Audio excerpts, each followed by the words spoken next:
요한복음 18장 28절에서 19장 15절까지의 말씀.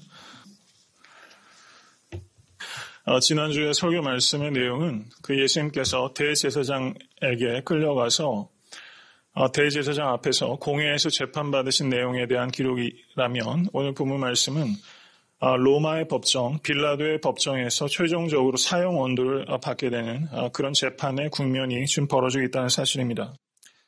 예수님께서 말씀하신 대로 역사의 끝에 온 우주의 심판주로 오시는 것을 믿으실 수 있게 간절히 축원합니다. 온 우주의 심판주께서 일개 흙으로 빚어진 가야바와 그리고 안나스 그리고 빌라도 앞에서 재판을 받으시는 이 역설적인 장면, 온 우주의 심판주께서 이 하잘것없는 인간들 앞에 죄인으로 서셨다는 이 역설적인 재판의 장면 속에서 왜 이렇게까지 주님께서 하셨는가? 우리가 그때 그곳에 있었다면 이 재판정에서 우리가 무엇을 볼 것인가? 무엇을 느낄 것인가? 그리고 우리는 어떤 편에 가담하게 될 것인가? 이것을 한번 우리가 깊이 생각할 수 있게 되기를 간절히 소원합니다.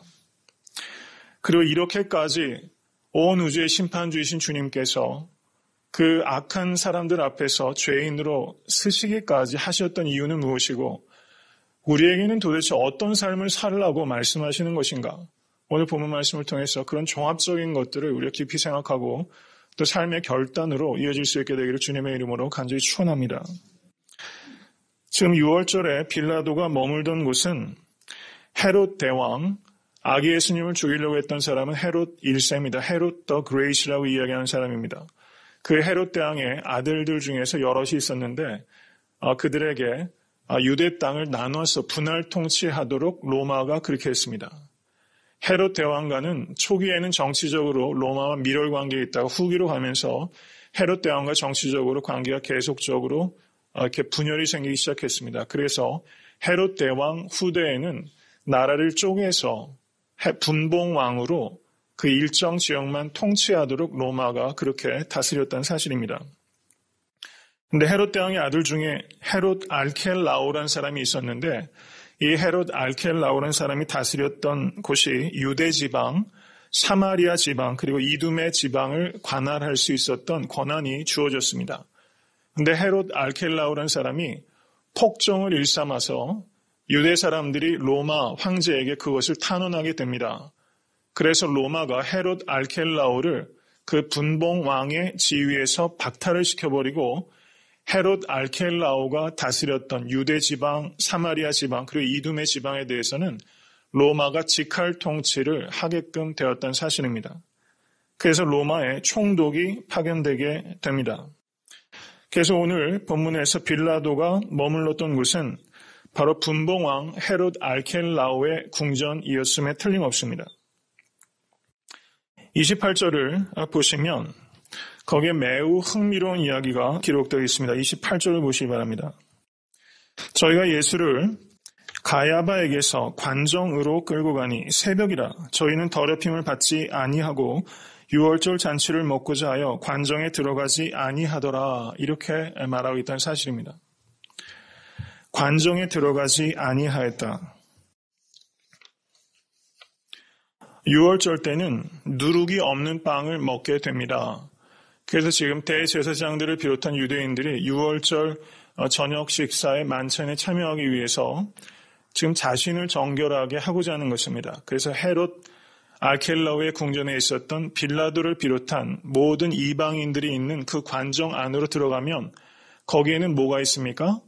누룩이 있는 겁니다. 누룩이 있으면 종교적인 정결을 해친다고 생각했기 때문에 지금 유대인들이 관정에는 들어가지 않고 빌라도가 오히려 관정 밖으로 나갔다가 예수를 신문하기 위해서는 들어갔다가 다시 나왔다 들어가기를 반복하는 장면이 지금 벌어지고 있다는 사실입니다. 그래서 사도 요한이 지금 28절에서 관정으로 들어가는 것을 꺼리는 유대인들을 풍자하는 것은 지금 유대인들이 종교적인 형식주의, 종교적인 엄숙주의, 종교적인 외적 경건을 지키지만 하나님의 규례를 지키지만 저들이 하나님의 아들을 죽이고 있다는 이 역설을 사도 요한이 신랄하게 풍자하고 있다는 사실입니다. 이것은 우리에게 어떤 것을 말해줍니까? 이것은 우리가 외형적으로는 아무리 종교적인 경건의 모양을 갖는다고 할지라도 그것이 하나님의 마음에 합하지 아니하고 오히려 하나님의 뜻을 거역하는 것일 수 있는 그런 외식적인 것일 수 있다는 것을 우리에게 엄중하게 경고하고 있다는 사실입니다. 얼마 전에 TV를 보니까요. 그 TV에 보면은 스타킹이라는 프로 혹시 아십니까? 스타킹에 보니까 저는 그걸 보고서 여자들의 화장술이 얼마나 대단한가 하는 걸 그걸 보고 알았어요. 거의 마술에 가까울 정도로 화장을 하더라고요. 그래서 저는 우리 교회에 언제 한번 여자 성도님들 화장 안 하고 오신 날을 한번 저렇게 변하면 깜짝 속겠구나. 화장술을 생각을 하게 됐습니다. 그래서 오늘 본문 말씀 생각하면서 저 역시 여러분 목사로서 제일 경계해야 될 죄가 있다면 외식하는 죄라고 생각됩니다. 목사로서 어쩔 수 없이 적당하게 분치를 할 수밖에 없는 그런 상황들 가운데 놓이게 된다는 것이죠. 신앙생활을 하시면서 초신자일 때면 그래도 괜찮은데 신앙 연조가 깊어지고 교회에서 직분을 받으시고 또 교회에서 연배나 여러 가지 면에서 이렇게 다른 사람의 건덕이 되어 되실 분들은 이 외식하는 죄, 이것에 대해서 우리가 특별하게 우리가 경계하지 않으면 외식하기가 너무 쉽다는 것을 우리가 생각해야 됩니다. 마치 코미디언이 슬픈 일이 있어도 무대 위에서는 코미디를 하는 것처럼 우리가 정교적인 그런 역할들을 감당하기 위해서 우리가 지나치게 화장을 짙게 하고 교회에서 하나님 앞에 나오고 또 사람들 앞에서 그렇게 화장한 채로 서로 행세하면서 살아오고 있지는 않은가. 저하고 같이 공부했던 미국 전도사님이 그런 말을 하더라고요. Church play. Church play란 말을 했어요. 교회에서 교회 놀이를 하는 일들. 그게 신랄한 말이죠. 그런데 우리가 정말 church play를 할 때가 너무나 많이 있다는 사실을 제 자신부터 성도님들께서 심각하게 생각하시고 우리 애틀랜타 섬기는 교회에서는 주일날 교회로 오실 때 우리가 이 마음의 화장, 위장하는 것, 가식적인 것, 부자연스러운 것, 무슨 체하는 것. 지난번 설교 말씀드릴 때도 사람들은 지혜 있는 사람을 싫어하는 게 아니라 지혜 있는 체하는 사람을 싫어한다고 말씀드렸죠. 잘난 체하는 것, 가진 체하는 것, 이렇게 체하는 것들, 그거 없는 사람 한 사람도 없습니다. 우리가 애틀랜타 섬기는 교회에서는 그 체하는 것들을 좀 버리고 우리가 생 얼굴로 만난다고 그러죠. 생얼로 좀 만나면 좋겠다. 그럼 생얼로 만나면 몸도 좀 가벼워지고 자유도 느끼게 되고 더 인간미가 통하고 하는 것들이 있을 것이다 이런 생각이 됩니다. 이민 생활하시면서 하루하루 사시는 게 전쟁과 같고 긴장의 연속이라고 생각이 됩니다. 저희가 학생 때도 참 긴장의 연속이었던 것 같고 목회를 하면서도 자꾸 몸에 힘이 들어가는 것을 느낍니다. 그러니까 교회에 오셔서까지 우리가 힘을 잔뜩 주고 이렇게 서로 대한다면 그것처럼 피곤한 일이 없는 것 같아요.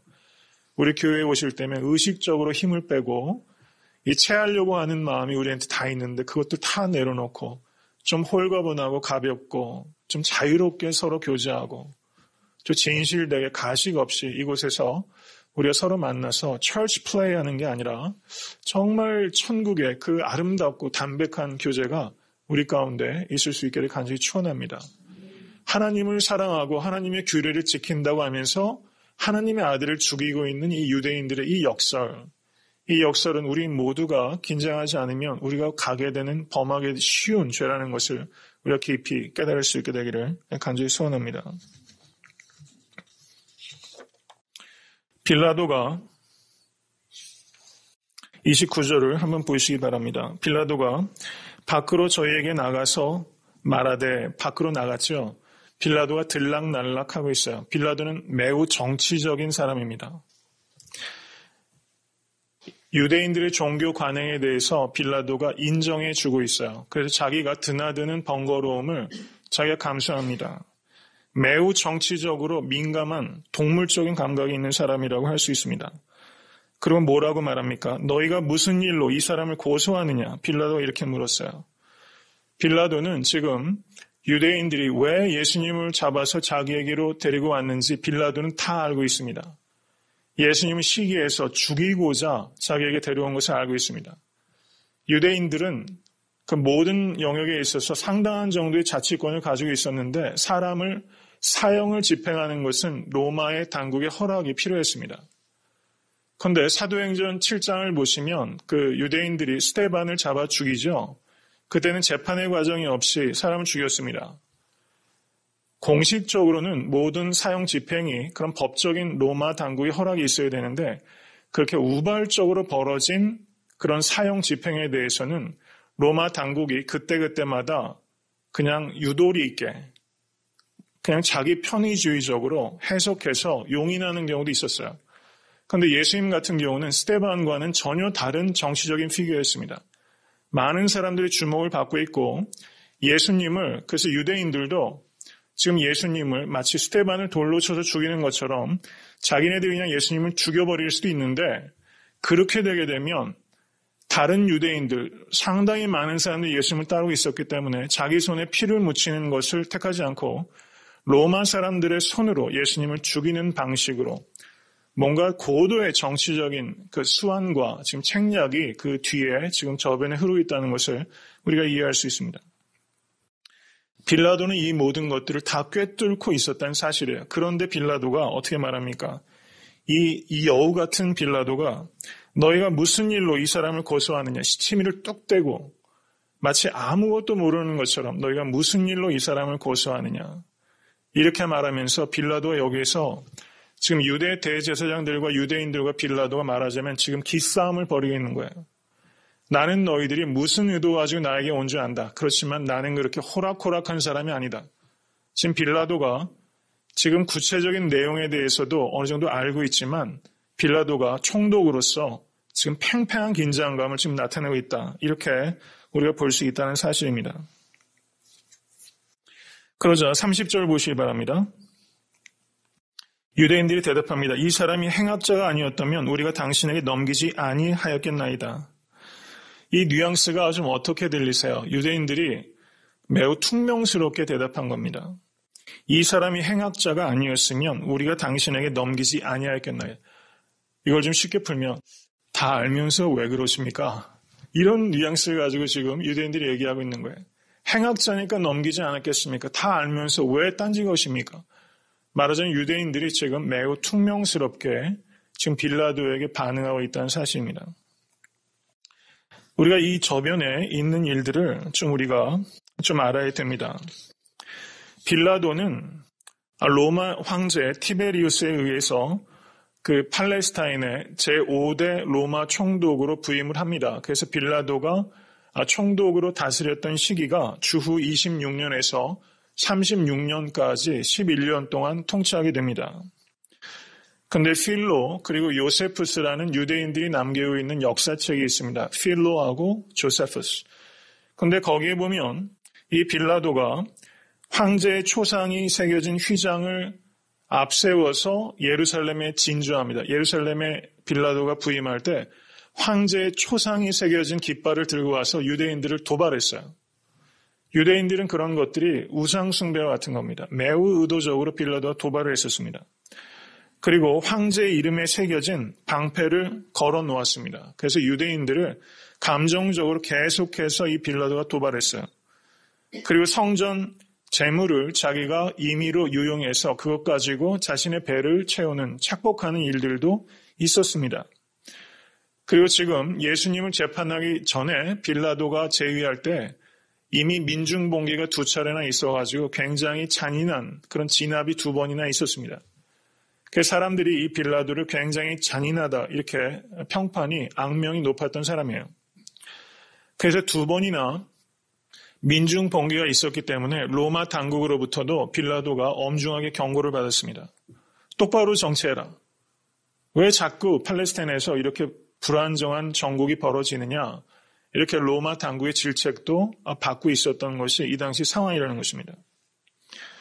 그리고 실제 빌라도는 내내 자기가 총독으로 일하면서 그 팔레스타인의 정국이 매우 불안정했고 그래서 불과 11년 동안밖에는 총독으로 있지 못하고 나중에는 로마 황제에게 소환이 되어서 유배를 가게 됩니다. 그래서 유배를 가서 거기에서 죽고 맙니다.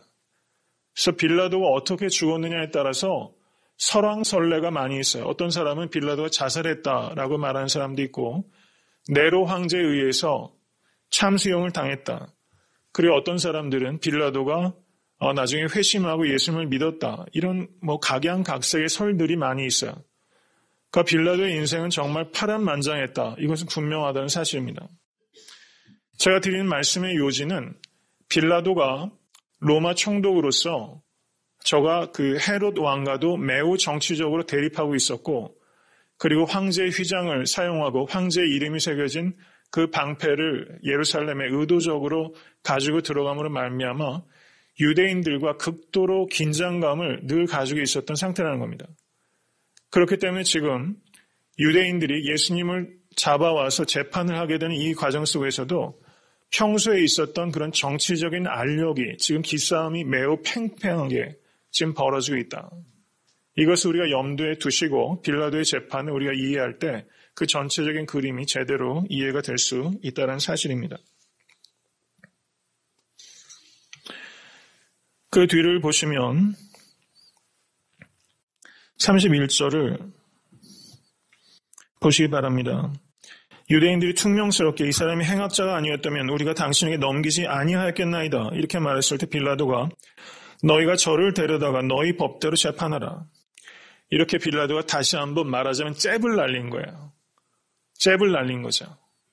그랬더니 유대인들이 그때 진짜 속내를 얘기합니다. 우리에게는 사람을 죽이는 권위 없다. 이렇게 말하면서 유대인들이 정말 속내를 드러냅니다.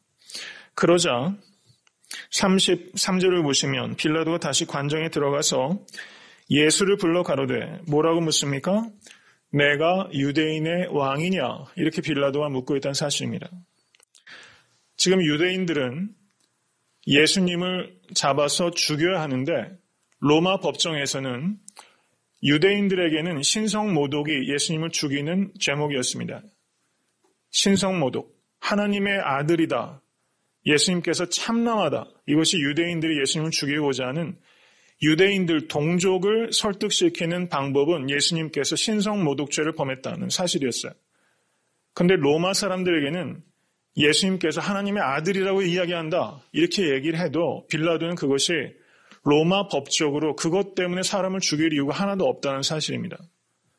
그래서 유대인들은 예수님을 빌라도에게 잡아가면서 하나님의 아들이다. 저가 참남한 블래스퍼미, 참남한 죄를 범했다라고 이야기를 하지 않고 로마 법정에 가져와서는 예수님을 저가 그리스도다. 유대인의 왕이다. 정치범이다. 정치적인 혁명을 일으켜서 로마의 어게인스트하는 반란을 일으키는 사람이다라는 정치범으로 지금 둔갑시키고 있다는 사실입니다.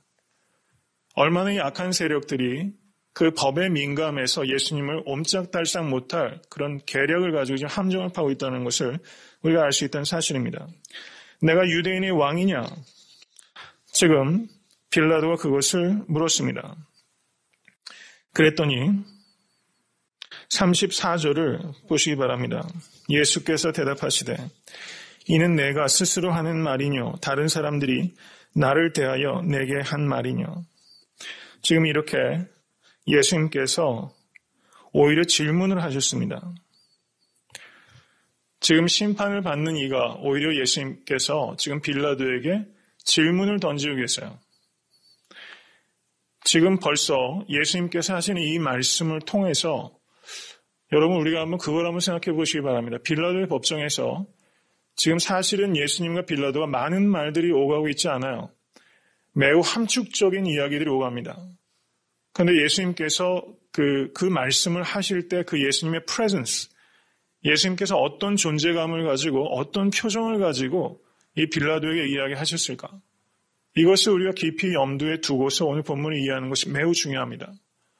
왜냐하면 지금 빌라도는 이미 바라바라는 사람을 잡았습니다. 바라바는 어떤 사람입니까? 성경은 강도라고 말하지만 여기에서 강도라는 것은 어떤 남의 집에 침입해가지고 물건을 훔치는 강도가 아니라 정치범이란 뜻입니다. 바라바가 곧 정치범이었습니다. 빌라도는 벌써 2번이나 민중 봉기가 있었기 때문에 소위 말해서 유다 땅의 독립을 위해서 헌신하는 독립투사들을 이미 빤히 알고 있어요.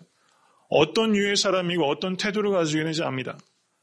그런데 지금 빌라도가 내가 유대인의 왕이냐라고 물었을 때 그 예수님께서 하신 말씀과 태도는 빌라도가 여태껏 봐왔던 어느 정치관과는 전혀 다른 류의 태도와 전혀 다른 류의 말씀을 지금 쏟아놓고 있다는 사실입니다.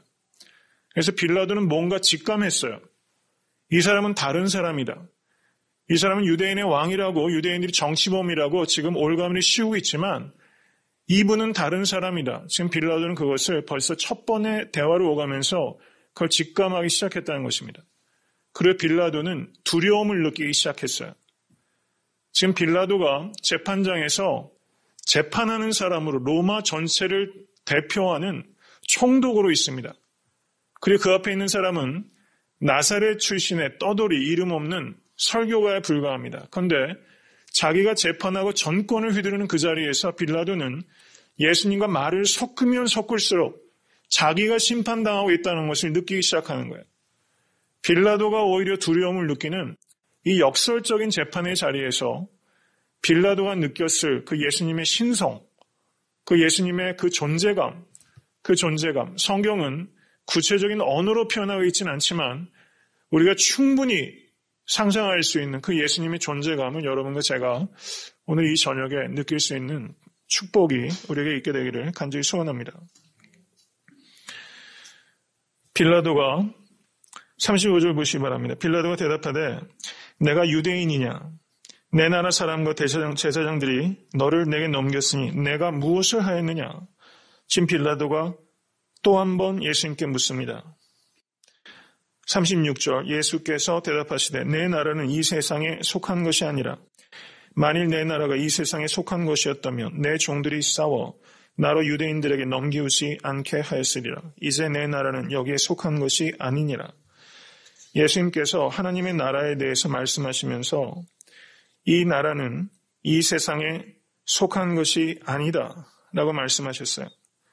그리고 내가 이 자리에 서 있는 것은 예수님이 하신 말씀은 내가 자발적으로 선택해서 이 자리에 있는 것이다. 이것을 이야기하고 있다는 것입니다. 내 나라는 이 세상에 속한 나라가 아니다. 여기서 빌라도는 이런 이야기를 들어본 적이 없는 겁니다. 이게 도대체 어떤 나라인가? 우리가 세운 팍스 로마, 이 대로마 이런 나라도 아니고 도대체 이게 어떤 나라인가? 이 충격을 받은 것입니다. 예상하지 못했던 대답에 허를 찔린 거예요. 지금 빌라도 허를 찔렸습니다. 당황하고 있어요. 그러자 37절을 보시기 바랍니다. 빌라도가 가로되 그러면 내가 왕이 아니냐?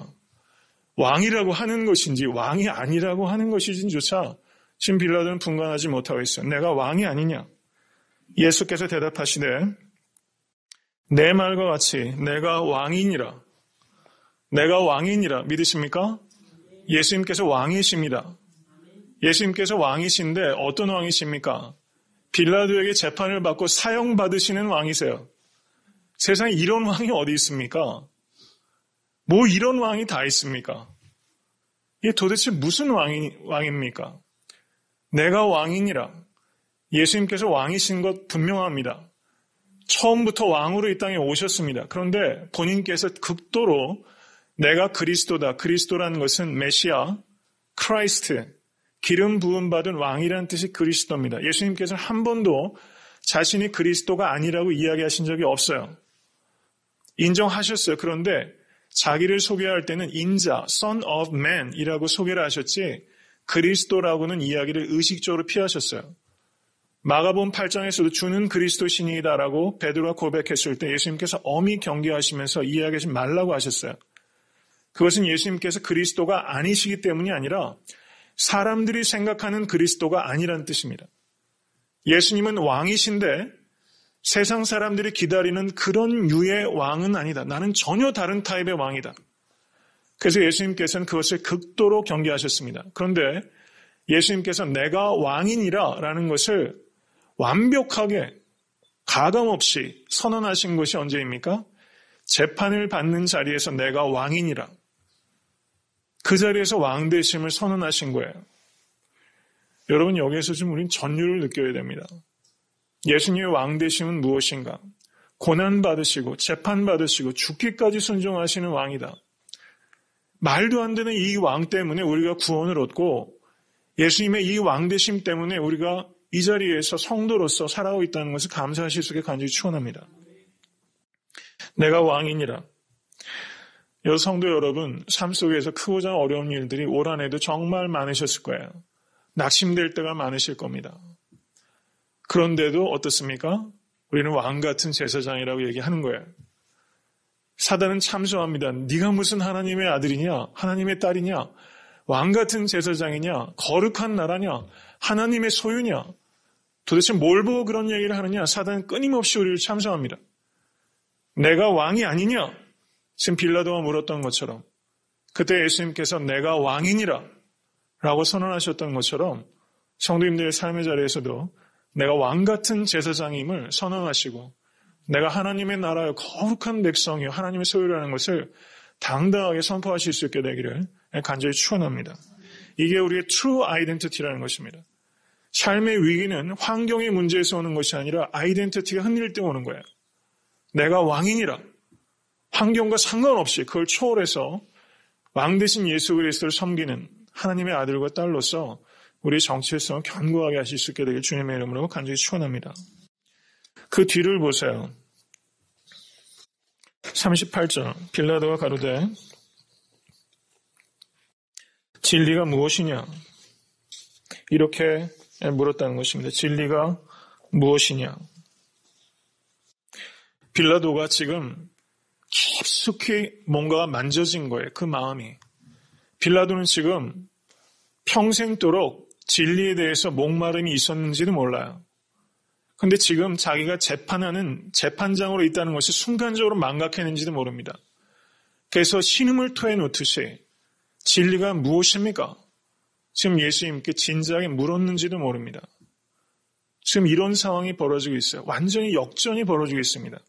이 재판에서 실제 재판을 컨트롤하고 계신 분은 예수 그리스도시라는 것을 우리가 여기서 분명하게 볼 수 있다는 사실입니다. 우리가 세상 사람들을 사실은 이렇게 혼란스럽게 해야 돼요.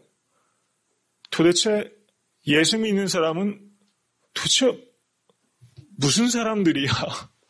혼란스러워서 우리에게 물어봐야 됩니다. 진리가 도대체 무엇입니까?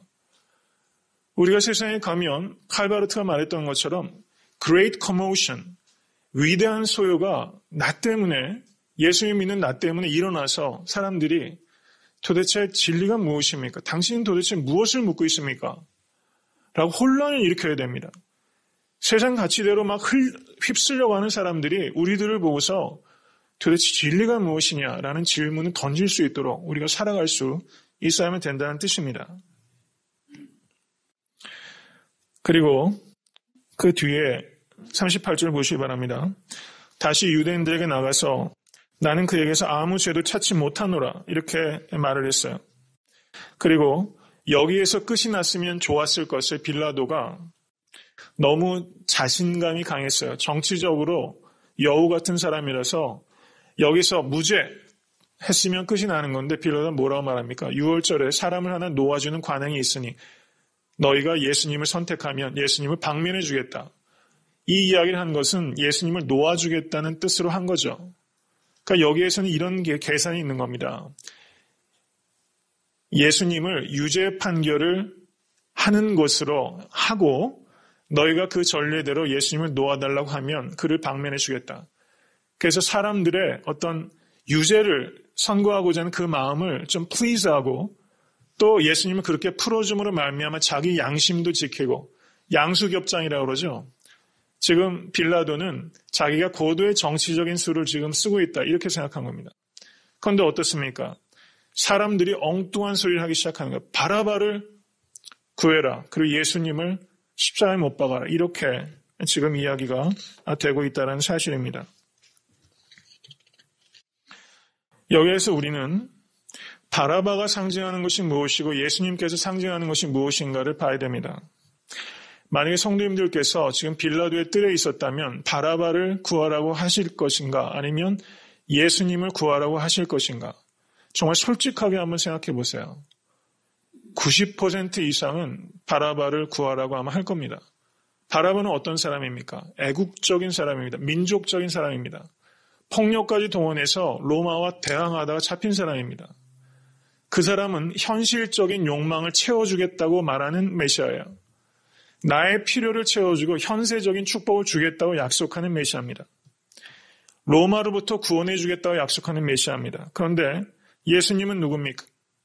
죄와 사망으로부터 우리를 구해준다고 말하면서 회개할 것을 우리에게 촉구하고, 그리고 그 나라는 먹는 것과 마시는 것이 아니요 의와 진리와 화평한 것, 진리의 나라에서 가리키는 그 메시아, 우리가 여태까지 생각하고 기다렸던 것과는 너무나 판이하게 다른 이상한 메시아, 이 두 메시아 사이에서 유대인들은 혼란을 느끼고 바라바를 요청하고 있다는 사실입니다. 나는 어떤 하나님의 나라를 기대하고 어떤 그리스도를 원하고 있는가? 이것은 우리에게 주어진 질문이라는 것입니다. 나는 바라바를 선택할 것인가? 아니면 예수 그리스도를 선택할 것인가? 그때 그곳에서 어려운 선택이었다면 지금 이 자리에서 우리에게 역시 매우 어려운 선택일 수밖에 없다는 것을 우리가 겸손하게 생각해야 됩니다. 그 뒤를 보시기 바랍니다. 이에 빌라도가 예수를 데려다가 채찍질했다라고 말하고 있어요. 빌라도가 영리한 사람이어서 지금 한 번 더 수를 쓰는 겁니다. 그 당시에 로마의 채찍질엔 세 가지가 있습니다. 경범죄를 범한 사람에게는 푸스티가티오라는 채찍질이 있었고, 그것보다 조금 위중한 죄를 범한 사람에게는 플로겔라티오라는 채찍질이 있었습니다. 그리고 가장 혹독한 채찍질이 있는데 그것은 베스베라티오라는 채찍질이었어요. 여러분, 패션 오브 크라이스트를 보면 예수님을 채찍질을 가하지 않습니까? 그때 채찍의 끝에는 뭐가 달려있죠? 동물의 뼈, 그리고 납덩이, 혹은 긴 못 같은 게 박혀 있어서 그 베스페라티오의 채찍질을 맞으면 사람들이 실신하고 심지어 죽기까지 했습니다. 예수님께서 당하신 채찍질이 바로 베스페라티오의 채찍질이었다는 사실입니다. 그 로마 군인들이 어떻게 합니까? 19장 2절 보세요. 면류관을 가시로 씌웁니다. 이 가시 면류관은 대추 야자나무입니다. 그 가시의 길이가 약 30cm 정도가 되는 것도 있대요. 그것을 머리 깊숙이 박아 넣은 겁니다. 그리고 거기에서 피가 흐릅니다.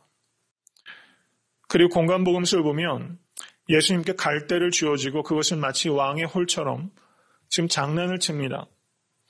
그리고 대관식을 올리는 것처럼 유대인이 왕이여 평안할지어다 라고 말하면서 예수님을 조롱하고 예수님께 침을 뱉고 손바닥으로 따귀를 때리고, 그리고 예수님께 쥐어졌던 막대기를 꺼내서 성경 원어를 보면 공간복음에서는 그들이 예수님의 머리통을 막대기로 때리고 또 때렸더라. 성경 원어의 뜻은 그렇게 되고 있다는 사실입니다.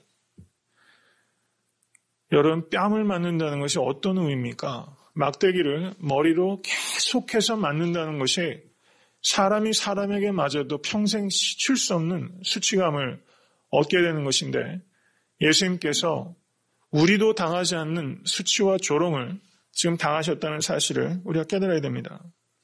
그리고 자색 옷을 입혔습니다.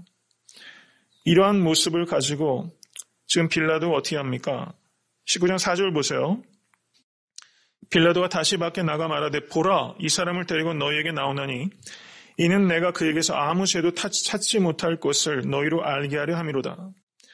19장 5절. 이에 예수께서 가시면류관을 쓰고 자색 옷을 입고 나오시니 빌라도가 저희에게 말하되 보라, 이 사람이로다. 보라, 이 사람이로다. 여러분, 예수님께서 지금 광대처럼 사람 앞에 쓰신 거예요. 머리 위에는 가시면류관을 쓰시고, 그리고 갈대로 홀을, 왕의 지팡이 같은 걸 짚고, 그리고 온 옷들은 헤어지고, 살은 베스베라티오 때문에 살집은 다 해질 대로 헤어진, 여러분, 기괴하기 짝이 없는, 말하자면 여러분, 피에로 분장을 하게 되면 화장이 막 엉망으로 되어가지고 기괴한 모습으로 헝클어진 채로 나와 있는 이상한 피에로처럼 지금 예수님께서 그런 모습으로 사람들 앞에 끌려 나왔다는 사실입니다. 여러분, 세상에서 살아가면서 가장 두려운 것이 어떤 것일까요? 우리가 맞는 것이 두려울까요? 아니면 암과 같은 혹독한 질병에 걸리는 것이 두려울까요? 가난이 제일 두려울까요? 정말 두려운 것은 무엇입니까? 조롱받는 겁니다. 여호와한 이유 때문에든 사람들 앞에 어릿광대처럼 끌려 나와서 그 앞에서 아무 힘도 없이 사람들 앞에 서는 것, 이 조롱받는 것이 인생에서 가장 극심한 고통이라는 것을 우리는 압니다. 조롱받기 위해서 예수님께서 서셨다는 사실입니다. 이사야서 53장 3절은 그는 멸시를 당하였고 우리도 그를 귀히 여기지 아니하였도다. 오늘 말씀을 통해서 우리가 먼저 생각해야 되는 것은 내가 예수님을 조롱한 적이 있는 죄인이었다는 것을 회개하는 것입니다. 내가 예수님을 희롱한 적이 있었습니다. 그 후에 우리가 깊이 생각해야 되는 것은 여러분 이민생활 하시면서 조롱받지 않으셨습니까? 공부하시면서 혹시 조롱당하신 적 없습니까? 직장생활 하시면서 조롱받으신 적 없으세요? 그리고 하루하루 살기 위해서 조롱을 감수하셨던 시간이 있으실 거라는 것이죠. 오늘 예수님께서 당하셨던 조롱을 생각하시면서 그것들을 넉넉하게 이기실 수 있는 성도님 되실 수 있게 되길 주님의 이름으로 간절히 축원합니다. 너희가 피곤하여 낙심치 않기 위하여 죄인들의 이같이 자기에게 거역한 일을 참으신 자를 기억하라. 그래서 성도님들께서도 살아가실 때 다른 사람을 결코 조롱하지 않기로 결단하실 수 있게 간절히 축원합니다. 내가 있는 일자리 또 내가 속한 삶의 자리에서 한국 사람들은 말할 것도 없고 타민족들 또 한국 사람들이 타민족들 되게 못되게 하잖아요. 너무 못되게 하는 사람들이 많은 것 같아요. 혹시 나는 은연중에 사람을 무시하고 경멸하고 조롱한 적은 없는가? 이것을 깊이 생각하면서 우리가 힘이 세지면 무뎌집니다. 약할 때는 민감한데 힘이 강해지면 자꾸 무뎌져요. 내가 무뎌진 관계로 누구에게 그렇게 조롱하는 죄를 범치는 않고 있나? 우리 이것을 늘 염두에 두시고 자기를 낮추시는데 성공하실 수 있게 되길 주님의 이름으로 간절히 축원합니다. 지금 빌라도가 지금 또 회심의 카드를 꺼내든 거예요. 지금 봐라. 내가 이만큼 혹독하게 고문을 했으면 이제는 만족하지 않느냐. 이제는 풀어주자. 빌라도가 그렇게 얘기한 거예요. 그런데 어떻습니까? 역시 그것도 통하지 않았어요. 사람들이 어떻습니까? 예수님을 십자가에 못 박아라. 이렇게 강력하게 나왔다는 사실입니다. 그리고 그 뒤에 19장 7절 한번 보시기 바랍니다. 유대인들이 대답하되 우리에게 법이 있으니 그 법대로 하면 저가 당연히 죽을 것은 저가 자기를 하나님의 아들이라 함이니이다. 이렇게 말하면서 유대인들이 예수님을 고소한 진짜 이유를 밝혔어요. 하나님의 아들이라고 말한다. 그랬더니 19장 8절 보시기 바랍니다. 빌라도가 이 말을 듣고 더욱 두려워했다. 이렇게 말하고 있습니다. 더욱 두려워했다. 여러분 내가 왕이다. 예수님께서 말씀하셨고 그리고 유대인들이 저가 하나님의 아들이다 얘기했을 때 우리 같으면 어떻게 할 수 있을 것 같아요? 그냥 웃어 넘겼을 거예요. 말도 안 되니까. 그런데 지금 빌라도는 두려워했어요. 그러니까 빌라도가 지금 예수님의 존재 속에서 뭘 본 겁니다. 뭐가 있는 걸 본 거예요. 지금 힘없이 맞고 그냥 채찍질 당하는 그 예수님 속에서 뭔가 사람이 범접할 수 없는 그 신기한 능력, 그 신성을 이 빌라도가 본 거예요. 그냥 일반적인 사람들 속에서 볼 수 없는 그 거룩함, 그것을 이 빌라도가 완벽하게는 아니더라도 뭔가를 본 겁니다. 그래서 두려운 거예요. 빌라도가 여기서 두려워한 것은 신앙적인 것이 아니라 미신적인 겁니다. 이걸로 충분하지 않다는 뜻입니다. 우린 미신적으로 예수님을 두려워할 수 있어요. 그것은 온전하지 않습니다. 그 뒤에 19장 9절을 보시기 바랍니다. 빌라도가 들어가서 다시 관정에 들어가서 예수께 말하되 너는 어디로 서냐 하되 예수께서 대답하여 주지 아니하시는지라. 예수께서 대답하지 아니하셨어요. 그랬더니 10절에 빌라도가 가로되 내게 말하지 아니하느냐. 내가 너를 놓을 권세도 있고 십자가에 못 박을 권세도 있는 줄 알지 못하느냐. 예수께서 대답하시되 위에서 주지 아니하셨다면 나를 해할 권세가 없었으려니와 그러므로 나를 내게 넘겨준 자의 죄는 더 크니라 하시니. 말이 무서웠을 거예요. 나를 내게 넘겨준 자의 죄가 더 크다. 너도 지금 죄를 짓고 있는 것이다. 지금 예수님께서 심판하고 계신 것입니다. 두려운 말을 지금 하고 있어요. 빌라도는 여태까지 재판을 하면서 자기한테 살려달라고 애청하는 사람 수도 없이 봤을 겁니다. 그런데 예수님은 어떻습니까? 대답하지 않으시는 분이야. Mystery of Jesus' silence. 예수님의 침묵의 신비. 예수님의 침묵을 통해서 빌라도는 엄청난 압박을 지금 당하고 있다는 사실입니다. 우리가 침묵하는 것이, 우리가 고난을 당할 때 침묵하는 것이 오히려 온갖 말을 쏟아놓는 것보다 훨씬 더 무게감 있게 이 불의한 사람들을 압박할 수 있다는 것을 우리가 깊이 생각할 수 있게 되기를 간절히 바랍니다. 주님께서는 욕을 받으시되 대신 욕하지 아니하시고 고난을 받으시되 위협하지 아니하셨다고 베드로전서는 말씀하고 있습니다. 그럼 예수님께서는 왜 침묵하셨나? 그것은 예수님께서 약하시기 때문에 침묵하신 것이 아니라 사랑 때문에 침묵하셨다는 것을 우리가 깨달아야 됩니다. 사랑하는 사람이 침묵할 수 있습니다. 더 많이 사랑하면 말을 더 많이 안 하고 참을 수 있게 된다는 것이죠. 사랑의 크기가 결국 침묵의 크기를 만들어낸다는 사실입니다. 부모님들이 그렇지 않습니까? 할 얘기 많아도 많이 안 하실 수 있는 것도 사랑하시기 때문에 그럴 수 있다고 생각이 되고, 이 침묵을 우리가 배울 수 있게 되기를 간절히 소원합니다. 12절 보시기 바랍니다. 이러함으로 빌라도가 예수를 놓으려고 힘썼어요. 아직까지 예수를 놓으려는 것을 포기 안 했습니다. 그러니까 채찍질한 것도 예수님을 살리기 위한 방편으로 빌라도가 온갖 머리를 쓴 거예요. 유대인들이 소리질러 가로되 이 사람을 놓으면 가이사의 충신이 아니니이다. 무릇 자기를 왕이라 하는 자는 가이사를 반역하는 것이니이다. 이것이 결정타였어요. 빌라도 여기에서 무릎을 꿇은 겁니다. 13절 보세요. 빌라도가 이 말을 듣고, 이 말이 결정적이었다는 사실입니다. 그럼 이게 도대체 무슨 말이냐 하는 것이죠.